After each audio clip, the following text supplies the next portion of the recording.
So our discussion on permutation is over and now we'll discuss combination. तो देखो combination कब हम लोग यूज करते हैं, मैंने बताया था ना कॉम्बिनेशन का मीनिंग सेलेक्ट करना, सिलेक्शन। मतलब परमुटेशन मतलब था अरेंज करना और कॉम्बिनेशन मतलब सेलेक्ट करना।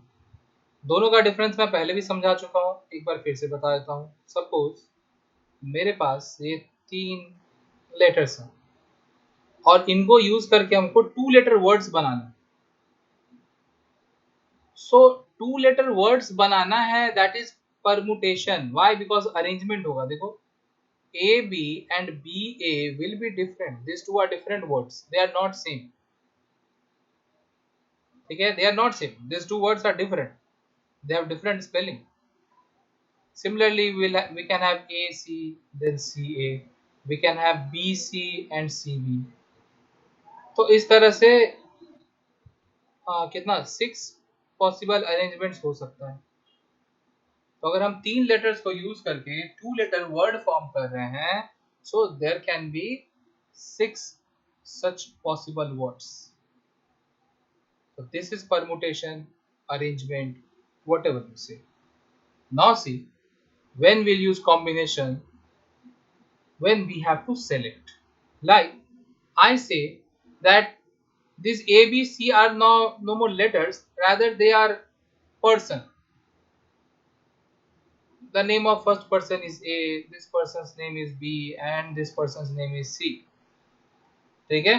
So these are name of 3 person, and from these 3 person, I have to select 2 person. I have to form a team of 2 person. So in how many possible ways I can form that team? Now see, like these two, you likewise ये यहाँ पे arrangement किया था ना, तो same रहेगा, पर ये इन दोनों का मीनिंग यहाँ पे एक हो जाएगा। Like you selected A B, तो तुम ऐसा बोलोगे कि हम ए और बी को सेलेक्ट किए। अब तुम ए बी सेलेक्ट करो या बी ए सेलेक्ट करो, वो फर्क नहीं हो रहा है, that does not matter. 2 person select करना है, कौन सा 2 पर्सन सेलेक्ट कर रहे हैं वो मैटर कर रहा है। किस ऑर्डर में सेलेक्ट करे वो मैटर नहीं करे, कि पहले बी को सेलेक्ट किए फिर ए को सेलेक्ट किए, या पहले ए को सेलेक्ट कर रहे हैं फिर बी को सेलेक्ट कर रहा है, that does not matter. The only thing that matters is which are the 2 person whom you are selecting. So here these two are identical, they are not different selection, they are identical selection. Similarly these two will be identical selection, like यहाँ पे AC and CA will be identical selection, and BC and CB, this will also be identical. Means there are only 3 ways, 1 2 3, I can form a team of 2 person in only 3 ways. ठीक है, तो अभी इतना कुछ लिख दिया, but basically ये 2 person का टीम क्या क्या होगा कि A और B आए, A और C हो, या फिर B और C हो। This is my team, this is my team. 3 ही तरीके से कर सकते हो, और कोई तरीका है ही नहीं, देख लो तुम। अब अगर तुम कोई भी तरीका सोचने जाओगे तो इनमें से रिपीटेशन हो जाएगा। So this is combination, this is selection, this is combination. तो ये डिफरेंस समझने की कोशिश करो। जब हम लोग को अरेंजमेंट करना होगा, जहां पे ए बी और बी ए डिफरेंट है, जब अरेंजमेंट करना होगा दैट इज परमुटेशन। पर जहां पे सेलेक्ट करना है कि 2 पर्सन सेलेक्ट करना है, कौन सा 2 पर्सन सेलेक्ट हो रहा है, that is not mattering at all here, it will not create difference. तब क्या होगा, तब हम लोग कॉम्बिनेशन करेंगे और सिलेक्शन करेंगे। ठीक है, okay, so now I'll dictate few points and you need to write it, rather I have written it. So the number of selection of n different objects taking r objects at a time will be NCR। जैसे permutation में हम लोग NPR लिखते थे, इसी चीज का लगभग सेम स्टेटमेंट था कि n डिफरेंट ऑब्जेक्ट था, उसमें से r ऑब्जेक्ट को अरेंज करना होता था तो NPR होता था। सिलेक्शन जब करना होगा तब वो NCR हो जाएगा, बस डेफिनेशन दोनों का डिफरेंट है। जैसे NPR क्या होता था, NPR होता था factorial n bye factorial n minus r, ये होता था। तो जब P के बदले यहाँ C आ गया, सिलेक्शन हो रहा है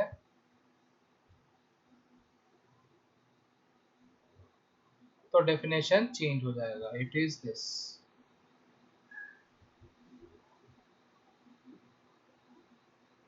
ठीक है, अब सोचो तुम लोग, हो सकता है ये सोच आए तुम लोगों की ये डेफिनेशन क्यों ऐसा चेंज हो गया। ये सही से क्या मैं, हाँ, सो यू माइट थिंक कि ये कैसे आ गया, ये कौन डिराइव किया, कैसे डिराइव किया। जैसे परमुटेशन तो हम लोग वो प्लेसेस लेते थे ऐसे, और कितने वेज में फिल कर सकते हैं ऐसे करके परमुटेशन कर लेते थे, और उसी से हम लोग वो फॉर्मूला भी डिराइव किए थे एनपीआर वाला। लेकिन ये कैसे आ गया, तो कैसे आ गया, शुड आई एक्सप्लेन, हो गया, let me explain, try to explain.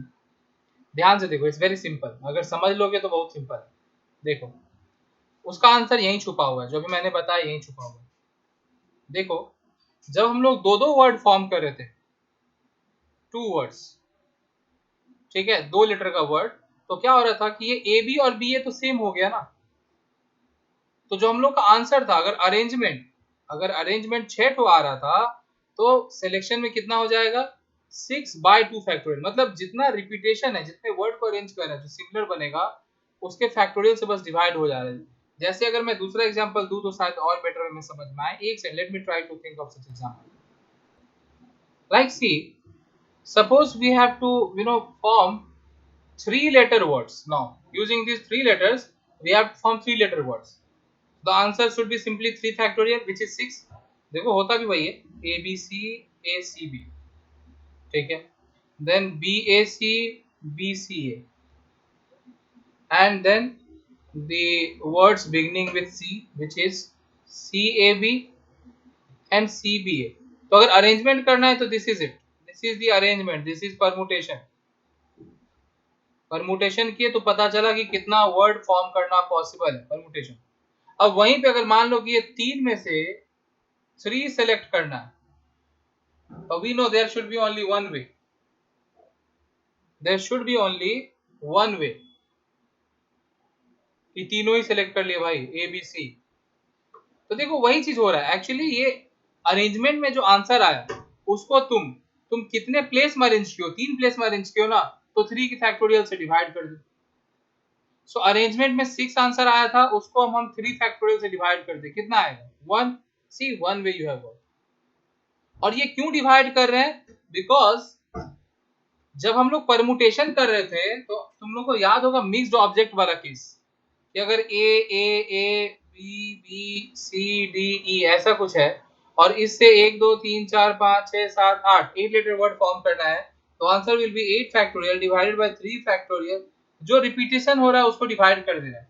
Why हम लोग डिवाइड कर रहे थे, बिकॉज ये तीनों को अगर डिफरेंट होता, ये 3 अगर डिफरेंट होता तो 3 फैक्टोरियल बेस में अपने आप को अरेंज करता, पर क्योंकि तीनों आइडेंटिकल है, so now they can arrange themselves in only one way। तो इसलिए नंबर ऑफ आंसर्स को हम लोग 3 फैक्टोरियल से डिवाइड कर दिए। जैसे ये बी है, देखो ये दोनों बी आइडेंटिकल है ना, तो अगर ये दोनों डिफरेंट होता तो अपने आप को 2 फैक्टोरियल वेज में अरेंज करता, लेकिन क्योंकि आइडेंटिकल है इसीलिए मेरा जो आंसर आ रहा है उसमें 2 फैक्टोरियल वेज कम आएगा, उतना टाइम्स कम आएगा। उतना वेज कम आएगा मतलब ये मैं समझो माइनस करेंगे नहीं, उतना टाइम्स कम आएगा, तो इसलिए हम लोग उसको डिवाइड कर दे रहे हैं। So सेम कंसेप्ट यहाँ पे यूज हो रहा है, the same concept is used here also, कि अगर 3 चीज अरेंज होना है तो there will be 3 factorial ways, लेकिन वही जब सेलेक्ट होना है तो those all 3 factorial ways are same selection, तो इसलिए I will divide it by 3 factorial। तो इसीलिए देखो अगर हम लोग ये फॉर्मूला देखें एनसीआर का, तो it is basically formula of NPR only, बस खाली क्या हो गया कि आर फैक्टोरियल से डिवाइड हो गया। अगर हम एनपीआर को आर फैक्टोरियल से डिवाइड कर दें तो it will become NCR. if npr is divided by r factorial then it will become ncr। और वो r factorial से हम लोग क्यों डिवाइड कर रहे हैं, because of this particular reason. See कि 3 चीज को परमुटेशन करने जाएंगे तो there will be 3 factorial ways, लेकिन वही जब सिलेक्शन कर रहे हैं तो वो 3 फैक्टोरियल वेज जो आया, मतलब ये 6 वेज जो आया, ऑल दिस 6 मतलब permutations are one combination, one selection. ये तीनों एक ही, ये 6 का 6 एक ही चीज हो रहा है। क्या हो रहा है कि भाई ए बी सी तीनों ही सिलेक्ट हो गए, so that's why we are dividing it by r factorial। So see, if you understood all these points, then well and fine. अगर नहीं समझ में आया तो कोई बात नहीं, बस ध्यान रखो कि अगर n में से r ऑब्जेक्ट को सेलेक्ट करना है तो there will be NCR ways, एंड NCR का डेफिनेशन ये होता है, ठीक है, जो यहाँ मेंशन किया हुआ है. So remember this relation, and also we found out new relation which is NCR is also equivalent to NPR by factorial R.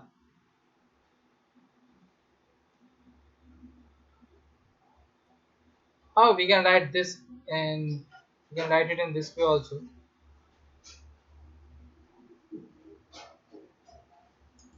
एक ही बात है, कुछ अलग नहीं लिख दिया मैं, बस ये फैक्टोरियल आर को उस तरफ लेके चला गया, ठीक है. Keep this in. तो परमुटेशन में जैसे हम लोग को इतना कुछ देखना पड़ा था, कॉम्बिनेशन इज सिंपल, बस एनसीआर करेंगे अपने आप मिल जाएगा कितने वेज में हम लोग सेलेक्ट कर सकते हैं. परमुटेशन भी सिंपल ही था. Now see one more thing, in permutation we used to discuss with repetition or without repetition. ठीक है, पढ़ दो ना, with repetition और without repetition. ये कॉम्बिनेशन में एक केस, क्योंकि मान लो अगर ए है तो ए को आप दो बार कैसे सेलेक्ट कर सकते हो, मतलब कोई भी पर्टिकुलर सिलेक्शन अगर हम कर रहे हैं, जब हम वर्ड फॉर्मेशन कर रहे थे तो हम ए को दो बार लिख सकते थे, लेकिन अभी जब सिलेक्शन कर रहे हैं, suppose A is name of a person, now how can I select one person twice in the same group. तो सी एक आदमी एक ही ग्रुप में दो बार कैसे हो सकता है. जैसे मान लो कि आई हैव 10 फ्रेंड्स, ठीक है, और मैं 5 जन का ग्रुप बना रहा था, 10 में से 5 पीपल का ग्रुप बना रहा था पिकनिक पे जाने के लिए. तो अब एक मेरा बेस्ट फ्रेंड होगा, 10 में से मान लो एक मेरा बेस्ट फ्रेंड है, तो ऐसा थोड़ी ना होगा कि हम बोलेंगे ठीक है मेरा जो बेस्ट फ्रेंड है उसी को हम 4 बार चूज कर लेते हैं इस ग्रुप में. Me and one of this जो है मेरा बेस्ट फ्रेंड, जो मेरा बेस्ट फ्रेंड है एक, उस बंदे को 4 बार ले लेते हैं. ऐसा कैसे होगा यार, 5 आदमी का पिकनिक पे जाना है तो हम जा रहे हैं और बाकी 4 बचा, तो मेरा बेस्ट फ्रेंड 4 जन का जगह लेगा कैसे. सो इसलिए यहाँ पे रिपीटेशन वाला लोचा नहीं आए, ठीक है.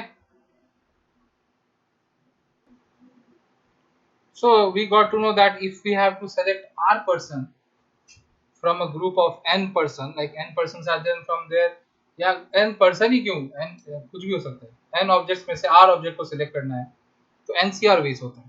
नाउ सी दिस, कि वही बात n में से R को ही सिलेक्ट करना है, लेकिन बोल रहा है कि अ particular object never comes in any selection. एक पर्टिकुलर है जो कभी आना नहीं चाहिए कोई भी सिलेक्शन में. क्या हो जाएगा, देखो मेरे पास n ऑप्शंस है, उसमें से एक कभी नहीं आया तो उसको हटा देंगे, बाकी में से सेलेक्ट करेंगे, ठीक है. तो इसलिए क्या हो जाएगा, बाकी का कितना बचा n-1, और उसमें से कितना सेलेक्ट करना है r, सो n-1 CR, ठीक है.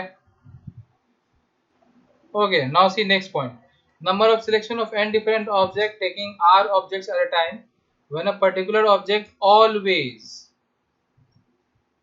comes in all selection. मतलब सारे सिलेक्शन में वो ऑब्जेक्ट है ही है, हमेशा ही will be.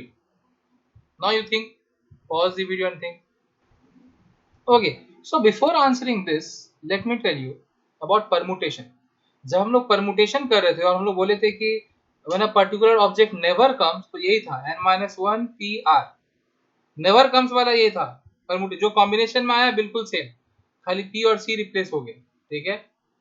और always comes का जब हम लोग लिखे थे, always comes परमुटेशन में, I am not talking about combination, permutation में, तो हम लोग ऑलवेज कम्स में क्या कर रहे थे कि भाई अगर मान लो R ऑप्शंस है तो एक हमेशा अगर आएगा तो उसके पास R ऑप्शंस है अरेंज होने के लिए, मतलब R प्लेसेस है उसके पास, सो R इनटू n-1 PR-1, यही आ रहा था.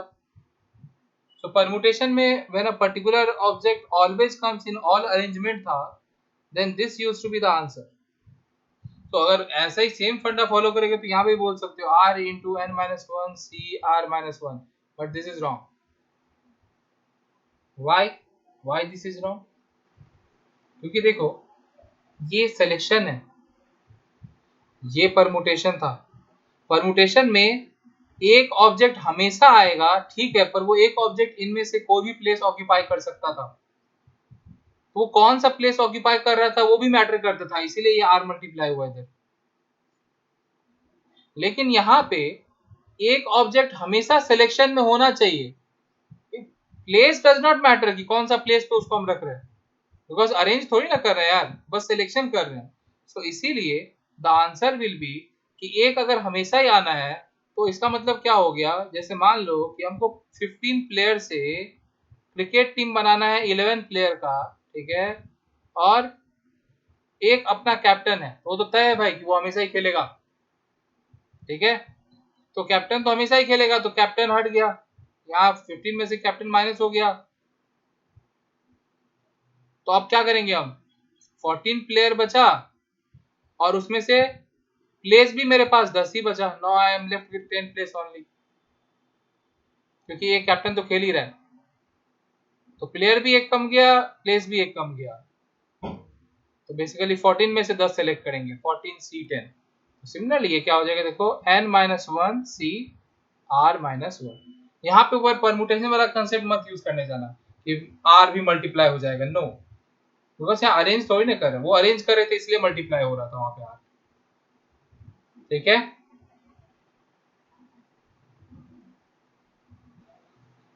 Okay, now see this next point.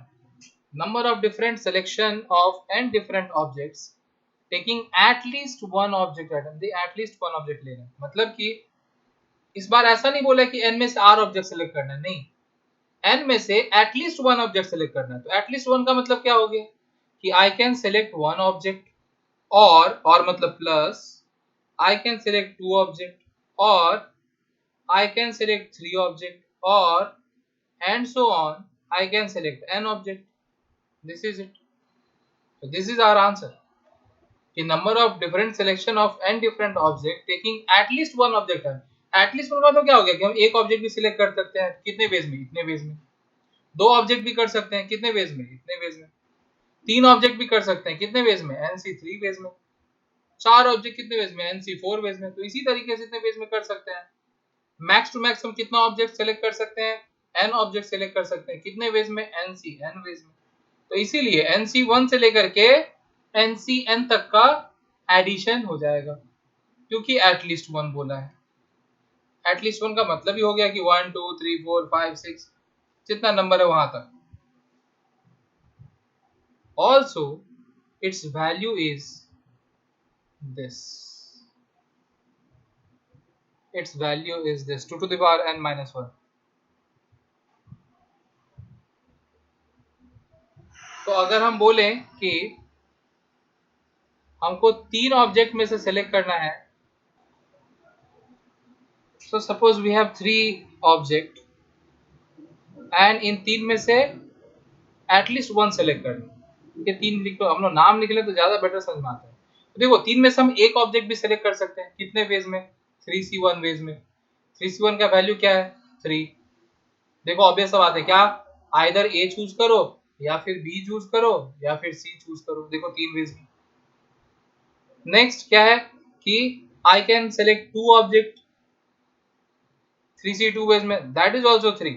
3C2 is also 3। क्या क्या आएगा यहाँ पे कि ए बी को सेलेक्ट किए या फिर ए सी को किए या फिर बी सी को सेलेक्ट किए। एंड नेक्स्ट इज कि हम तीनों सेलेक्ट कर ले, 3C3 कितने वेज में, अगर तीन में से तीनों को सेलेक्ट करना है there will be only one ways, भाई सबको ही ले लो, दिस इज इट, सबको ही ले लिए। तो टोटल कितना वेज आया, देखो अगर एटलीस्ट वन बोले हैं तो टोटल कितना वेज आ गया, तीन तीन 6 7 वेज आया ना। Now see whether this matches और नॉट। यहाँ पे n का वैल्यू 3 था ना, सॉरी n का वैल्यू 3 था ना, तो आंसर क्या होना चाहिए था, 2 to the power 3 minus 1। 2 to the power 3 is 8, 8 minus 1 is 7। See it is matching। तो ये एक सीरीज याद रख लेना है, बहुत काम आता है कि NC1 plus NC2 plus NC3 and so on till NCn, the value will be 2 to the power of n minus 1।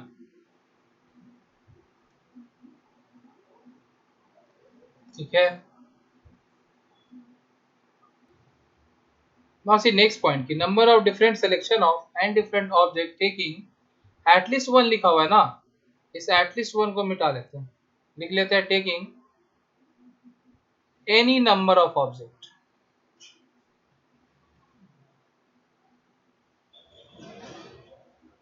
Any number of object at a time. तो एटलीस्ट वन और एनी नंबर में क्या अंतर है? बस एक ही अंतर है यार। एटलीस्ट वन का मतलब क्या हो गया कि 1 2 3 4 5 6 7 8 9 10 ऐसे करते करते एन तक। और एनी नंबर मतलब क्या हो गया कि कुछ भी हो सकता है, कुछ भी मतलब जीरो भी हो सकता है। सो एनी नंबर में 0 1 2 3 4 5 6 आ गया। So only one more addition to this, NC zero बस खाली ऐड हो जाएगा एनी नंबर बोलने से। क्योंकि एनी नंबर मतलब क्या हो गया कि हम कुछ भी नहीं सेलेक्ट करें, वो भी एक हुआ ना। एनी नंबर मतलब zero, I can select zero also, zero select कर सकते हैं, वन सेलेक्ट कर सकते हैं, टू सेलेक्ट कर सकते हैं, ऐसे करते करते और the value will be changed only by 1. This is the answer because NC0 is 1. n का वैल्यू कुछ भी हो, 8C0 1, 10C0 1, NC0 is 1, याद रखो। क्यों? क्योंकि सी ये NCR का मीनिंग क्या है? n में से r ऑब्जेक्ट को सेलेक्ट करने का कितना तरीका है, ये है ना मीनिंग। n में से r ऑब्जेक्ट को सेलेक्ट करने का कितना तरीका, ये है ना मीनिंग। तो देखो मेरे पास 5 ऑब्जेक्ट है, A B C D E, ऐसा है ऑब्जेक्ट। इसमें से एक भी नहीं सेलेक्ट करना है, कितने तरीके सेलेक्ट कर सकते हैं? There is only one way. क्या? कि कुछ भी सेलेक्ट मत करो। There are no multiple ways of selecting zero object, there is only one way. And what is that one way? कि कुछ भी सेलेक्ट नहीं किए। So does not matter 4 object है, 5 ऑब्जेक्ट है, 6 ऑब्जेक्ट है, कितना भी ऑब्जेक्ट है, अगर उसमें से हमको जीरो ऑब्जेक्ट सेलेक्ट करना है तो how many ways will be there? There will be only one ways, one way of selection, कि हम एक भी सेलेक्ट नहीं किए। तो बस ये एनी नंबर जब यहाँ पे आ गया, देखो यहाँ पे ध्यान रखना कि ये एनी नंबर आ गया, तो how this any number is different from at least one. At least one मतलब हो गया कि 1 2 3 4 5 6 7 8 9 10 ऐसा। और एनी नंबर मतलब क्या हो गया कि 0 1 2 3 4। ना नेगेटिव में नहीं हो सकता, ऐसा नहीं हो सकता कि हम 4 में से -1 पीपल को सेलेक्ट किया, that is not possible. How can you select any object in negative number? Negative object को सेलेक्ट कर सकते हैं, और ऑब्जेक्ट को नेगेटिव नंबर में कैसे? कि okay I have to select -1 object from this 4। मतलब करना क्या चाह रहे हो भाई? ठीक है, so keep this in mind and this is it. बस बाकी अब तुम लोग क्वेश्चन सॉल्व।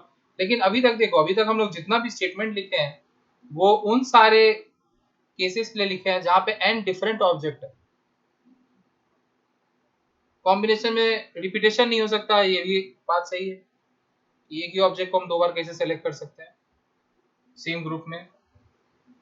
लेकिन आइडेंटिकल ऑब्जेक्ट तो हो सकता है ना, केस ऑफ मिक्स्ड ऑब्जेक्ट तो हो सकता है ना। तो उस वक्त किस तरह से सिलेक्शन होगा, क्या होगा? ठीक है, so will discuss that later in upcoming session. So we'll discuss question later, but first I will teach you, how to calculate this NCR. For example, 8C2, तो ये कैसे कैलकुलेट करना है? अभी अभी तो हम बताए थे। पहले NCR लिख लेते हैं क्या होता है भाई। ठीक है, NCR is factorial n by factorial r times factorial n minus r, ये होता है। तो अब देखो हम लोग कैसे कैलकुलेट करेंगे इसको। सपोज दिया हुआ है 8C2, तो हम लोग क्या लिखेंगे यहाँ पे? Factorial 8 bye factorial 2 into factorial 8 minus 2, मतलब factorial 8 bye factorial 2 times factorial 6। Now let us calculate this. So don't write these values again. I'll say 8 का फैक्टोरियल का वैल्यू तो नहीं, 8 factorial can be written as 8 times 7 times 6 factorial. और क्यों ऐसे लिखे? क्योंकि नीचे में 6 फैक्टोरियल था ना, और 2 फैक्टोरियल इज 2, ये कैंसिल आउट हो गया। So the answer is 28। ठीक है. Similarly, suppose we have 10c3, so it will be factorial 10 by factorial 3, 10 minus 3. So factorial 10 by factorial 3 times factorial 7, 10 times 9 times 8 times factorial 7 by factorial 3 means 1 times 2 times 3. This got cancelled. 3 times, 4 times. So we are getting 120. 4 3s are 12, 10s are 120.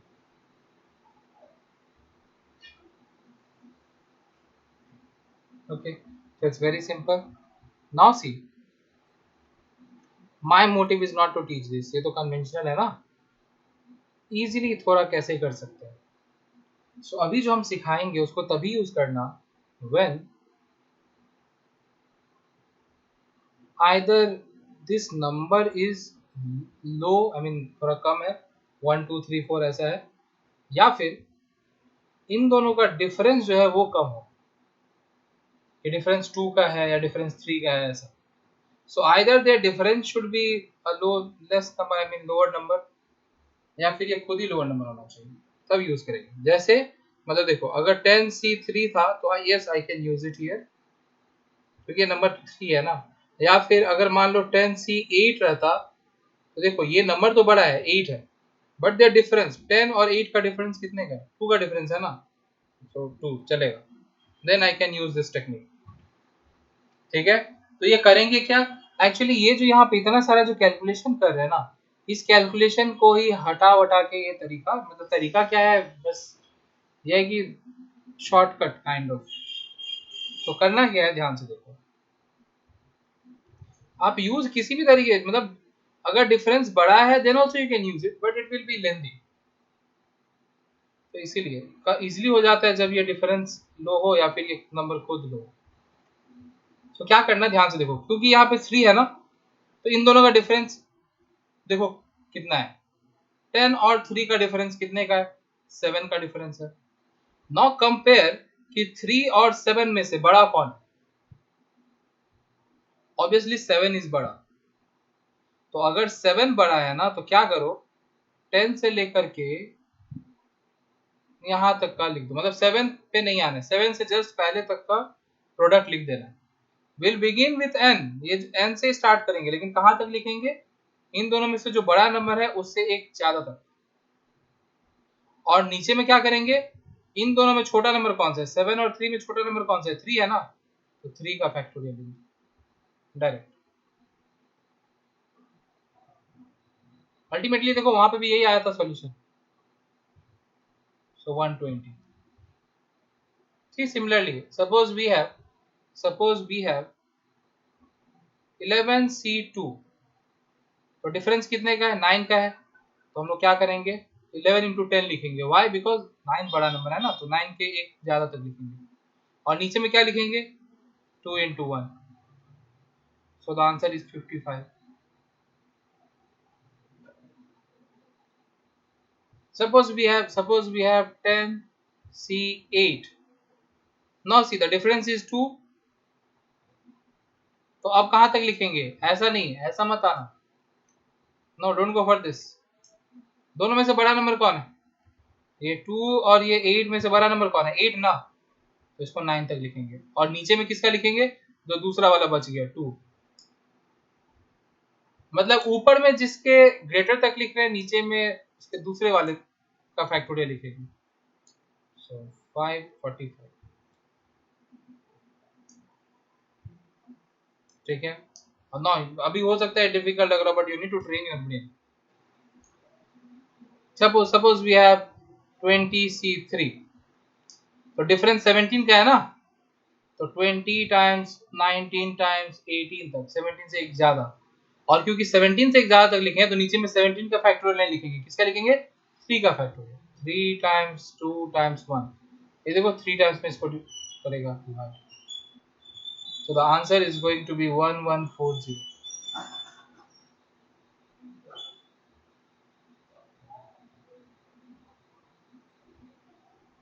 ठीक है. So in this way we can calculate NCR easily, मतलब थोड़ा shortcut.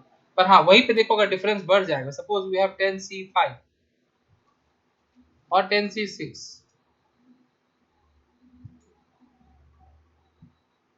10C5 ही रहने दो, 10C5 ही रहने दो. तब क्या होगा, देखो डिफरेंस भी 5 ही आएगा, तो ऊपर में लिखना भी पड़ेगा 6 तक और नीचे में 5, तो ज्यादा मतलब थोड़ा कैलकुलेशन थोड़ा लेंदी आता है. जितना कम का गैप रहेगा, डिफरेंस रहेगा, या जितना छोटा नंबर रहेगा उतना जल्दी हो जाएगा, उतना इजीली हो जाएगा. पर still it is applicable, you can use this. 4 2s are 8, 3 2s are 6, एक छोटो कैंसिल हो गया. So we are getting 4 times 9 times 7 which is I think so 252.